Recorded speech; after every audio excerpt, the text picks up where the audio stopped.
nous vous écoutons. Et le ministre arrive. Il est là, il est là. Et le ministre est là. Monsieur Macron, nous vous saluons. Merci d'être avec nous en cette fin d'après-midi.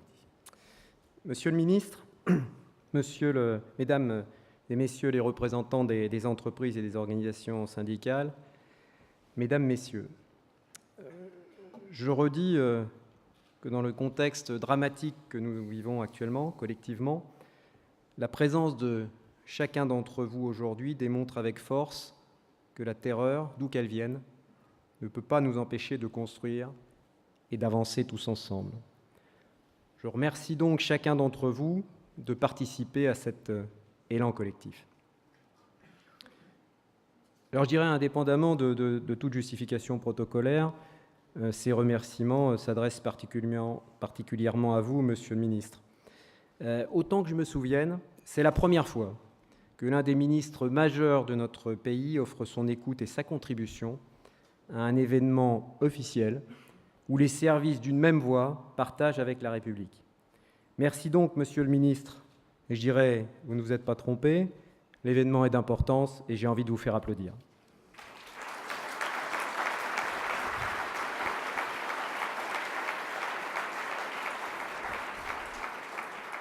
Merci. Je crois pouvoir dire, Monsieur le Ministre, Mesdames et Messieurs, que nos échanges ont été riches et éclairants cet après-midi. Ils légitiment pleinement le projet de pacte de service pour la France que nous allons vous remettre. Nous avons, tout au long de ces assises, énoncé une évidence qui, ce matin encore, peinait à s'imposer. Je ne doute pas que ce soir et demain, elle apparaisse dans toute sa simplicité. Notre monde est entré dans l'ère du service. Les services, en France comme ailleurs, et Pascal Lamy vient de nous le rappeler, sont les piliers du développement et de l'emploi. Est-il nécessaire de rappeler que le service, dans son acceptation globale, qui associe services marchands, services non marchands et commerce, représente 80% du PIB, 80% de l'emploi dans notre pays. Accueillir, accepter et porter cette évidence service ne réduit pas l'importance essentielle des autres grands secteurs de notre économie. Au contraire, elle la renforce. Récemment, Monsieur le Ministre, vous évoquiez une vérité, je vous cite. « Celles et ceux qui pensent que la réussite est réservée à un seul secteur se trompent. » La famille des services fait sienne de cette vérité et va même plus loin. Une économie forte, c'est une agriculture forte, une industrie forte, un commerce fort, une construction forte et des services forts et reconnus. Hier présentés comme les intrants ou accessoires des autres secteurs, les services sont aujourd'hui le dénominateur commun de la compétitivité et la rentabilité de tous les autres secteurs. Le service, c'est la montée en gamme de toute notre économie. Dans cette demande d'usage qui vous est chère, Monsieur le Ministre, et qui aujourd'hui s'impose et ne cesse de croître dans les modes de consommation individuels et collectifs, le service est le corollaire indissociable d'un produit proposé et exprime souvent sa valeur ajoutée. Il n'est plus déraisonnable de penser que tout produit est un service en devenir. Les nombreux échanges de cet après-midi en attestent. Outre leur impact majeur sur les autres secteurs, les services marchands que nous représentons se fédèrent dans un secteur à part entière. Et quelle part ? Premier employeur de France, 10 millions d'emplois, une entreprise sur deux créée dans les services, 60% des consommations des ménages, 60% de l'investissement brut de notre pays en 2013. Toutes les statistiques nationales énoncent le poids des services. Je l'ai évoqué dans mon propos introductif et les participants des tables rondes y ont fait largement les échos. Les entreprises de services font l'emploi aujourd'hui et le feront demain 80% des créations des emplois pour tous les niveaux de qualification et sur tout le territoire. Les entreprises de services proposent le plus large éventail de métiers et de spécialités qu'il est possible d'imaginer et offrent des trajectoires professionnelles pour tous les profils, y compris pour ceux éloignés de l'emploi. Les entreprises de services sont aussi diverses que celles qui composent l'industrie et elles ont un ADN commun qui les rassemble et les différencie des autres secteurs d'activité. Les services, c'est de la valeur économique ajoutée, mais aussi de la valeur humaine ajoutée. L'homme est au cœur du service rendu et le service, c'est toujours de l'expertise. Les services, ce sont à la fois de nouveaux marchés de croissance, mais surtout des marchés infinis. Avec de tels atouts, et au regard des défis qui sont les nôtres, est venu le temps de s'appuyer nationalement sur les services pour épuiser le dynamisme indispensable à notre croissance de l'emploi. Nous n'avons que trop tardé à exploiter cet avantage service. Notre modèle économique et social s'est construit pour un monde qui n'est plus. Disons-le clairement, ce modèle n'est pas adapté aux entreprises de services, il les entrave et bride le secteur d'activité le plus évident de notre économie. Ayons l'intelligence de réinventer notre modèle en préservant ses valeurs au bénéfice de tous et en le construisant à partir d'une réalité présente. Je rappelle les mots de Michel Maffezoli: la fin d'un monde n'est pas la fin du monde. Et je rajoute au contraire, cette mutation s'inscrit dans la trajectoire des sociétés qui avancent et ne meurent pas.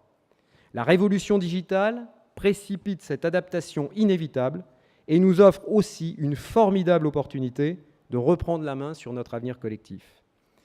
Le numérique qui entraîne notre monde est le révélateur, je dirais au sens photographique du terme, de l'évidence de l'ère du service. Il est l'une des expressions abouties. Et c'est cette évidence, Monsieur le Ministre, Mesdames et Messieurs, que les services proposent de partager pour agir ensemble.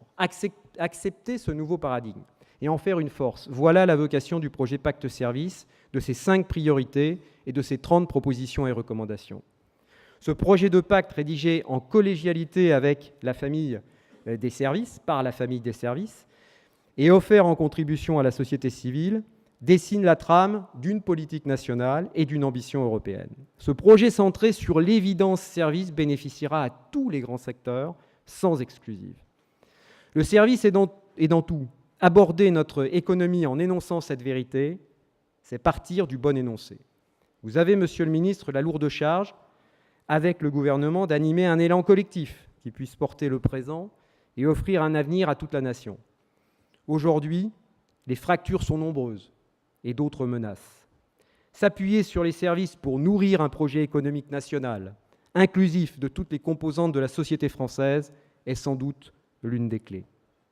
Au demeurant, considérant la place des services dans toutes les économies développées, il est surprenant, parce qu'elle l'a mis en faisait référence, qu'aucun pays d'Europe n'ait élaboré clairement une telle politique. Le premier pays qui occupera cette place vacante dans un récit européen disposera indéniablement d'un avantage sur ses voisins. Fort de cette certitude, la famille des entreprises de services invite notre pays à prendre collectivement le leadership des services en Europe. Le projet de pacte de services pose la première pierre de cette démarche collégiale appelée de nos vœux. Cette contribution invite à la participation et à la mobilisation de tous. L'engagement de l'État est nécessaire pour une telle ambition, mais elle n'est pas suffisante. Les entreprises de services tiendront leur part dans un tel projet.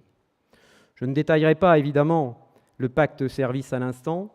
Il sera remis à chacun d'entre vous à l'issue de cet événement et je vous laisserai le découvrir. Vous m'autoriserez, Monsieur le Ministre, à vous le remettre solennellement dans quelques instants.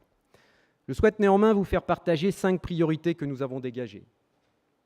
Pour des services forts et une économie forte, faire des services l'axe structurant du développement de notre économie au bénéfice de tous les autres secteurs. Pour une flexibilité responsable et un pacte social rénové, reconnaître les mutations structurelles du travail et adapter notre modèle social à l'ère du service. Pour l'employabilité de tous les talents, accélérer le développement de la formation professionnelle et accroître l'expérience en entreprise. Pour libérer la compétitivité de toutes les entreprises de services, mettre en place une fiscalité intelligente et simplifier l'environnement réglementaire. Enfin, pour une collaboration publique-privée apaisée et renforcée, contribuer à des services publics performants pour les usagers. Monsieur le Ministre, Mesdames, Messieurs, sans rentrer dans le détail des 30 propositions et recommandations, je relève celles qui nous semblent majeures.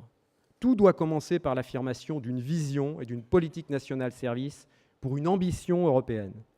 Elle donnera tout son sens aux propositions que nous énonçons. Indépendamment de cette décision majeure, que nous appelons de nos vœux, toutes les propositions présentées dans le pacte contribueront à libérer la croissance et l'emploi. Par exemple, il faut créer un cadre adapté aux nouvelles formes de travail du XXIe siècle. Je pense notamment au statut de l'actif, qui favorisera la prise en compte de la pluriactivité. On l'a vu, c'est une modalité de travail qui va aller grandissant dans les années à venir. Il faut également réduire le dualisme du marché du travail en aménageant le contrat de travail. Systématiquement, sur tous les sujets, nous devons repenser les dispositifs et les politiques publiques en intégrant la réalité des entreprises de services. Je pense notamment à l'alternance, à la formation, à la fiscalité. En matière de collaboration publique-privée, il nous faut rétablir une concurrence équitable entre structures publiques et entreprises privées. Monsieur le ministre, mesdames, messieurs, il appartient à chacun d'entre nous de s'approprier cette contribution et de lui donner vie. Notre détermination commune fera l'avenir, mais quels que soient nos choix individuels, il nous faut regarder le monde tel qu'il est. S'il ne doit rester qu'un acquis de cette journée, ce serait déjà considérable que chacun d'entre nous soit convaincu que nous sommes entrés dans l'ère du service et que cette conscience partagée nous offre une chance d'appréhender l'avenir avec intelligence et espoir. Je le répète, Monsieur le ministre, la réalité de l'ère du service est une chance pour la France, car nous avons des atouts incontestables. En comprenant les mécanismes sur lesquels il faut jouer pour libérer notre potentiel de développement, en France et en Europe, nous avons les moyens de retrouver une dynamique de croissance durable et de création d'emplois dans les services, mais aussi dans tous les autres secteurs, d'offrir aux jeunes générations des perspectives de développement professionnel et personnel, de favoriser l'intégration des décrocheurs, d'accompagner la nécessaire politique d'immigration, de prendre le leadership européen dans le domaine des services. Les entreprises de services en sont convaincues et continueront, dans les mois à venir, à porter cette évidence et agir dans l'intérêt commun. Merci à tous.